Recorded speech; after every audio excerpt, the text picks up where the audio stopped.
Hi అండి, welcome back to my YouTube channel Keerthana's homely foods. ఇవాళ మన రెసిపీ వచ్చేసి మునగాకుతో కారప్పొడి అండి. చాలా సింపుల్గా చేసుకోవచ్చు. హెల్త్ బెనిఫిట్స్ కూడా చాలా ఎక్కువగా ఉంటాయి. విటమిన్స్ కూడా చాలా పుష్కలంగా ఉంటాయండి.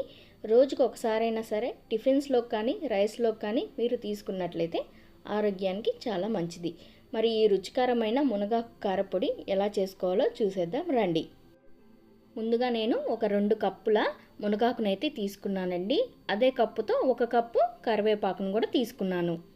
మీరు కావాలంటే ఈక్వల్ క్వాంటిటీలో కూడా తీసుకోవచ్చండి. 2 కప్పుల మునగాకుకి 2 కప్పుల కరివేపాకును కూడా వేసుకోవచ్చు.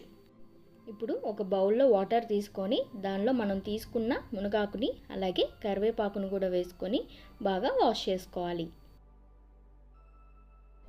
ఇలా కడిగిన ఈ ఆకుని వాటర్ పోయేటట్టు బాగా గట్టిగా పిండుకొని ఒక ప్లేట్లోకి తీసేసుకోవాలి.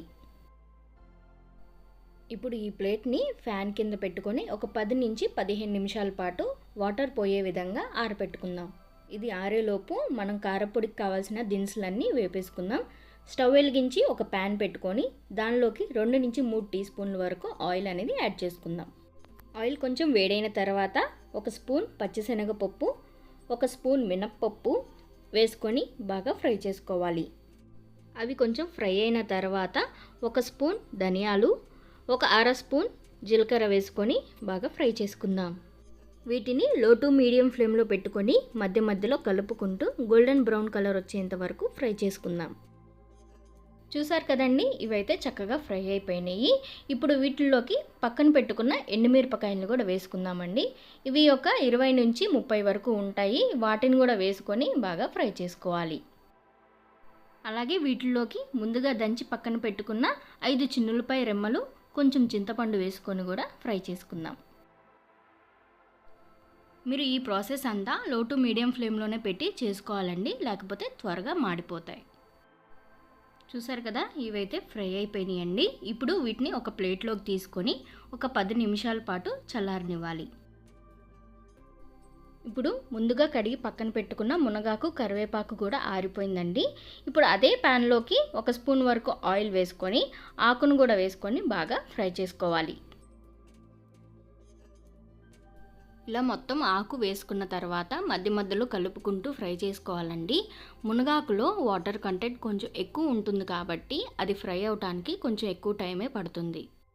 ఫ్లేమ్ని లో టు మీడియం ఫ్లేమ్లో పెట్టుకొని కలుపుకుంటూ ఒక 5 నిమిషాల పాటు ఫ్రై చేసుకుందాం. ఒక 5 నిమిషాల తర్వాత చూసారు కదండి, ఈ ఆకుని ఇలా పట్టుకోగానే పొడి అయ్యేటట్టుగా ఫ్రై చేసుకోవాలి. ఇలా ఫ్రై చేసుకున్న ఈ ఆకుని ఒక 5 నిమిషాల పాటు పక్కన పెట్టుకొని చల్లారనివ్వాలి. ఇప్పుడు ఒక మిక్సీ జార్ తీసుకొని ముందుగా చల్లార పెట్టుకున్న దినుసులను వేసుకొని మూత పెట్టి కొంచెం బరకగా గ్రైండ్ చేసుకోవాలి. చూసారు కదా, ఇలా కొంచెం బరకగా గ్రైండ్ చేసుకున్న తర్వాత 1 స్పూన్ కల్లుప్పు వేసుకొని మూత పెట్టుకొని ఫైన్ పౌడర్ లాగా గ్రైండ్ చేసుకోవాలి. ఇలా గ్రైండ్ చేసుకున్న ఈ పౌడర్లోకి ముందుగా ఫ్రై చేసి పక్కన పెట్టుకున్న మునగాకును కూడా వేసుకొని మూత పెట్టి బాగా గ్రైండ్ చేసుకోవాలి. చూసారు కదా, ఎంతో సింపుల్గా మునగాకు కారపొడి అయితే రెడీ అయిపోయిందండి. మరి ఈ ఆరోగ్యకరమైన మునగాకు కారపొడిని మీరు కూడా ఒకసారి ఇంట్లో ట్రై చేసి ఎలా ఉందో కామెంట్ సెక్షన్లో కామెంట్ చేయండి. Thank you for watching my video. Please like, share and subscribe to my channel. పక్కనే ఉన్న బెల్ ఐకాన్ని క్లిక్ చేయడం మాత్రం మర్చిపోవద్దు.